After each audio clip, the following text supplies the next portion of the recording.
Doctor Baba Saheb Ambedkar open university.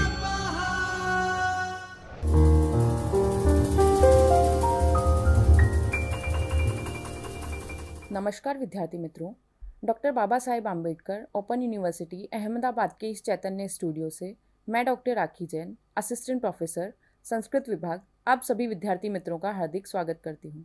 विद्यार्थी मित्रों, आज हम बीए द्वितीय वर्ष संस्कृत के पेपर नंबर SKT कोम 202 संस्कृत कथा साहित्य, इसका विभाग नंबर 1 संस्कृत कथा साहित्य परिचय और इसी विभाग का एकम नंबर 4 वीर चरित काव्यों मां कथाओं, इसके विषय में आज हम अध्ययन करने वाले हैं। तो विद्यार्थी मित्रों, हमने इससे पहले इसी एकम के विषय में वीर चरित काव्य जो रामायण एवं महाभारत है इसके विषय में चर्चा की थी। और इससे पहले वाली कक्षा में हमने देखा था कि रामायण जो है, रामायण के 7 कांड है और उन 7 कांडों को अलग अलग प्रकार से उसकी कथाओं को विभाजित किया गया है। और जो रामायण का कथानक है उसको भी 3 प्रकार से वर्गीकृत किया गया है: विषयगत, स्वरूपगत एवं प्रकारगत वर्गीकरण। आज हम वीर चरित काव्य में दूसरा है प्रसिद्ध काव्य महाभारत, उसके विषय में आज हम चर्चा करने वाले हैं। तो महाभारत की रचना की गई थी वेदव्यास जी के द्वारा। तो श्री वेदव्यास प्रणीत जो महाभारत है वो धर्म, अर्थ, काम और मोक्ष, इन 4 पुरुषार्थों से संबंधित विश्वकोश है। अर्थात महाभारत में मुख्य रूप से 4 विषयों पर ध्यान दिया गया है, जो है धर्म, अर्थ, काम और अंत में मोक्ष की प्राप्ति। तो इन 4 पुरुषार्थों को मध्य में रखकर इस ग्रंथ की रचना वेदव्यास जी के द्वारा की गई है।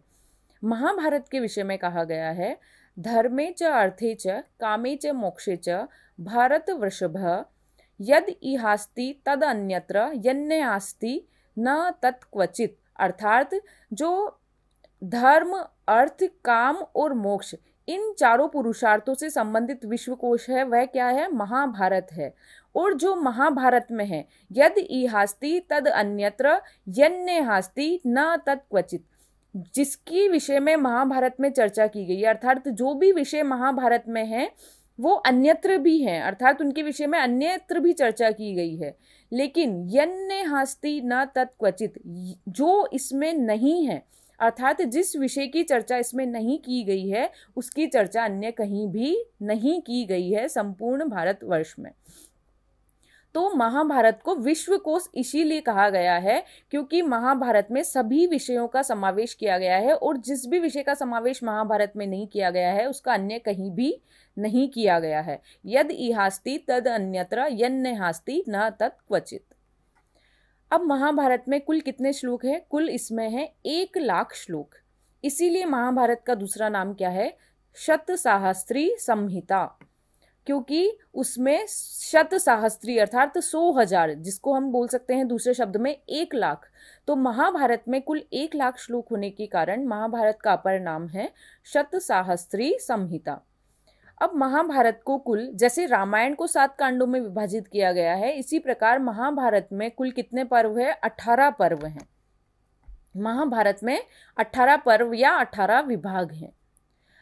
अब जो महाभारत है उसके क्रमिक रूप से 3 संस्करण स्वीकार किए गए हैं। कौन कौन से? जय, भारत और महाभारत। जो जय है, जय जो ग्रंथ है, यह ग्रंथ किसके द्वारा लिखा गया? व्यास जी के द्वारा। जो मूल ग्रंथ है इसकी रचना वेदव्यास जी ने की, जिसको हम क्या बोलते हैं? जय। इसके बाद में दूसरा है भारत, जिसकी रचना किसने की? वैशंपायन ने। वैशंपायन मुनि ने भारत काव्य लिखा। और तीसरा है महाभारत, जिसकी रचना किसने की? सौती ने। सौती नामक जो मुनि हैं, ऋषि हैं, उन्होंने महाभारत लिखा। तो इस प्रकार जो महाभारत है उसका क्रमिक विकास 3 चरणों में हुआ है: जय, भारत और महाभारत। अब महाभारत के कुल 18 पर्व हैं या 18 विभाग हैं। इन 18 विभागों के नाम यहाँ पर, 18 पर्वों के नाम यहाँ पर लिखे गए हैं। पहला है आदि पर्व, दूसरा सभा पर्व, तीसरा वन पर्व, चौथा विराट पर्व, 5वां उद्योग पर्व, 6ठा भीष्म पर्व, 7वां द्रोण, 8वां कर्ण पर्व, 9वां शल्य, 10वां सौप्तिक पर्व, 11वां स्त्री पर्व, 12वां है शांति पर्व, 13वां अनुशासन पर्व, 14वां है अश्वमेध पर्व, 15वां है आश्रमवासी पर्व, 16वां है मौसल पर्व, 17वां है महाप्रस्थानिक पर्व और 18वां है और अंतिम पर्व है स्वर्गारोहण पर्व।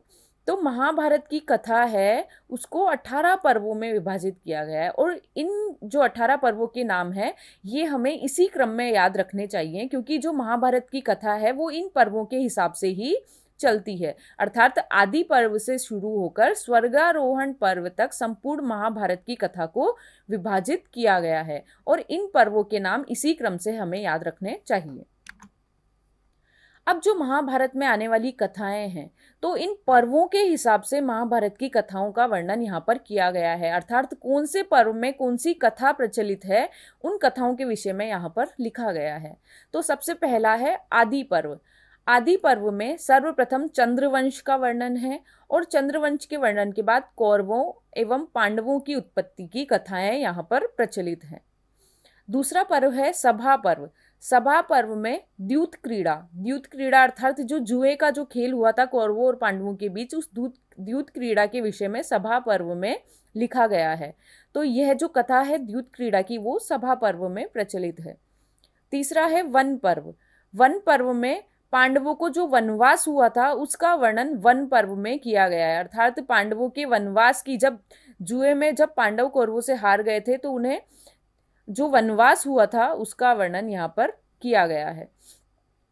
चौथा है विराट पर्व। जो पांडवों को 1 वर्ष का अज्ञातवास हुआ था उसके विषय में यहाँ पर विराट पर्व में वर्णन किया गया है।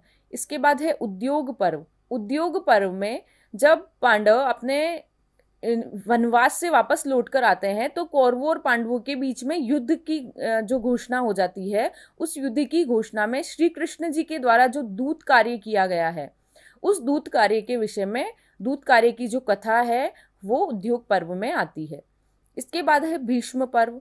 भीष्म पर्व जो है श्रीमद् भगवत गीता वो भीष्म पर्व में ही कही गई थी। जो अर्जुन को श्री कृष्ण के द्वारा जो ज्ञान दिया गया था गीता का, वो किस पर्व में है? भीष्म पर्व में। जो कौरवों और पांडवों के बीच में जो युद्ध होने वाला था उस युद्ध के समय में जो ज्ञान दिया गया था वह भीष्म पर्व में है।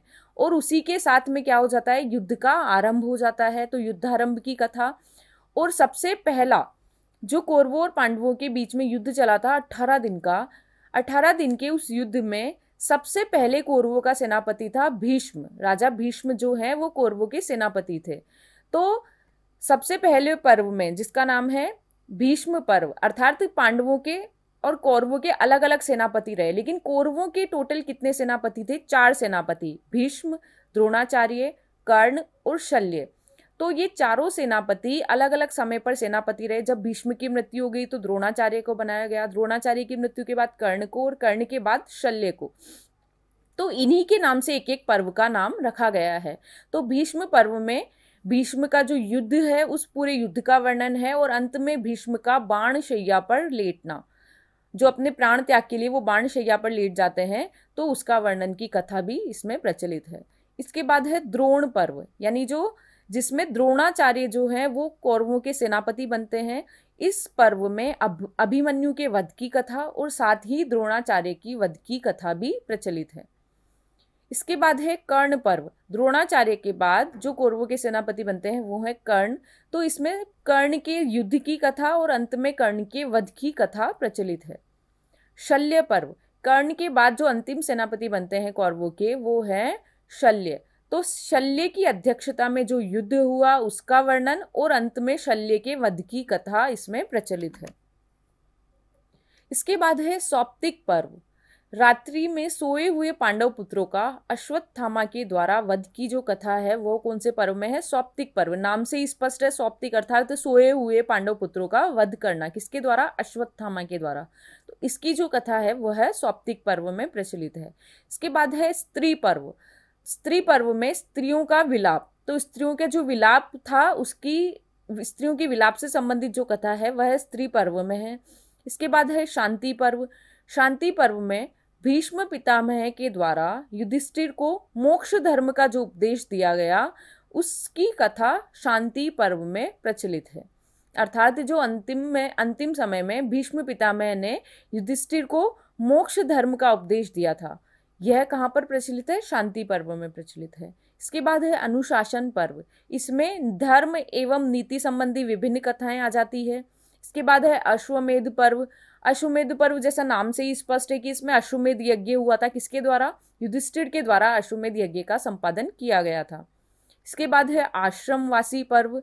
आश्रमवासी पर्व में धृतराष्ट्र, गांधारी इत्यादि सभी जो वयोवृद्ध लोग थे उन सभी का वानप्रस्थ आश्रम की तरफ प्रवेश की घटना प्रचलित है। इसके बाद है मौसल पर्व।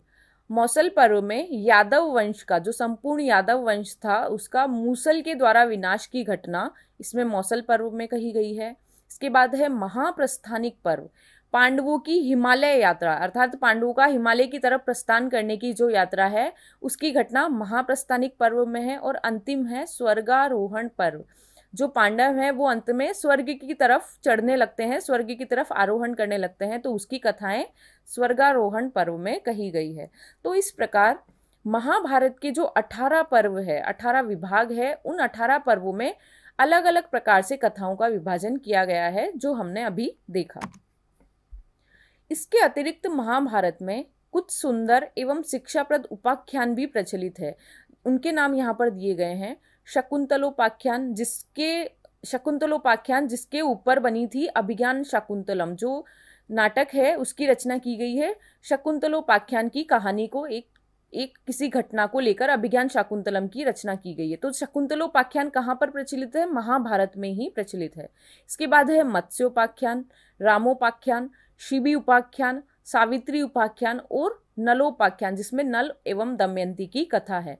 तो इस प्रकार महाभारत की कथाओं के साथ साथ इसमें कुछ उपाख्यान भी प्रचलित हैं। अब कथानक की दृष्टि से हम महाभारत की कथाओं को किस प्रकार वर्गीकृत कर सकते हैं इसके विषय में यहाँ पर बताया गया है। जैसा वर्गीकरण हम पहले पढ़ रहे थे, विषयगत, स्वरूपगत एवं प्रकारगत वर्गीकरण, वैसा ही वर्गीकरण यहाँ पर भी किया गया है। तो महाभारत की जो कथानक है उसको 3 प्रकार से वर्गीकृत किया है। तो पहला है विषयगत वर्गीकरण। विषयगत वर्गीकरण में ऋषि वर्ग की कथाएं अर्थात जो महाभारत के समय में जो प्रसिद्ध ऋषि थे, ऋषि मुनियों के द्वारा जो उपदेश दिए गए या उन ऋषियों से संबंधित जो विशेष कथाएं हैं वो सभी ऋषि वर्ग की कथाएं इस विषयगत वर्गीकरण में सम्मिलित की जा सकती है। इसके बाद है वैदिक कथाएं, औपनिषदीय कथाएं अर्थात उपनिषदों से संबंधित कथाएं, देवासुर संग्राम संबंधी कथाएं अर्थात जो देवताओं और राक्षसों के बीच में जो संग्राम हुआ था उसकी कुछ कथाएं भी यहाँ पर ली जा सकती है। यज्ञ महात्म्य अर्थात यज्ञ की महात्म्यता जहाँ बताई जाती है उससे संबंधित कथाएं, दान महात्म्य, तीर्थ महात्म्य, नैतिक अर्थात जहाँ पर नैतिक उपदेश दिए गए हैं उनकी कथाएं, सामाजिक कथाएं और सृष्टि संबंधी कथाएं। तो महाभारत की कथा है उसको विषयगत वर्गीकरण में इन विषयों का समावेश किया जा सकता है। इसके बाद कथानक की दृष्टि से महाभारत की कथाओं का दूसरा वर्गीकरण है स्वरूपगत वर्गीकरण, जो घटना प्रधान, चरित्र प्रधान और भाव प्रधान इन 3 प्रकार से वर्गीकृत किया जाता है। घटना प्रधान में किसी घटना विशेष से संबंधित कथा होगी, चरित्र प्रधान में किसी चरित्र या पात्र विशेष से संबंधित कथा होगी और भाव प्रधान यानी किसी भाव विशेष को लेकर यहाँ पर कथा कही गई है तो वह भाव प्रधान कथा होगी। प्रकारगत वर्गीकरण। प्रकारगत वर्गीकरण में जैसा हम पहले से देखते आ रहे हैं सभी प्रकार की कथाओं में जिस प्रकार से प्रकारगत वर्गीकरण किया गया है वैसे ही यहाँ पर किया गया है। इसमें धर्म गाथाएं, लोक कथाएं, पशु कथाएं, नीति कथाएं, अवदान कथाएं और साहित्यिक कथाएं, इस प्रकार से प्रकारगत वर्गीकरण को वर्गीकृत किया गया है। अब जो महाभारत की कथाएं हैं उनमें किन किन पात्रों का समावेश किया गया है तो उन पात्रों के विषय में लिखा है यहाँ पर भी। देव वर्ग, उसमें देवता भी हो सकते हैं। मानव वर्ग अर्थात मानव में स्त्री पुरुष दोनों का समावेश किया जा सकता है। राक्षस भी हो सकते हैं, असुर इत्यादि भी हो सकते हैं। पशु वर्ग भी हो सकता है और कोई विशिष्ट वर्ग को भी इसमें पात्रों में लिया जा सकता है, पात्र के रूप में लिया जा सकता है। किसके पात्र के रूप में? कथा के पात्र के रूप में लिया जा सकता है। तो विद्यार्थी मित्रों, हमने आज वीर चरित काव्य जो रामायण एवं महाभारत है, तो आज हमने महाभारत की कथाओं के विषय में अध्ययन किया। महाभारत में कुल 18 पर्व हैं और उन 18 पर्वों की अलग अलग कथाएं प्रचलित है, अलग अलग उनकी घटनाएं प्रचलित है। उन कथाओं के विषय में आज हमने अध्ययन किया और महाभारत का जो कथानक है उसको किस प्रकार से वर्गीकृत किया जा सकता है, उसके 3 प्रकार के वर्गीकरण के विषय में आज हमने अध्ययन किया। तो विद्यार्थी मित्रों, आगे हम किसी अन्य विषय के साथ मिलेंगे। तब तक के लिए धन्यवाद। स्वाध्यायः परमः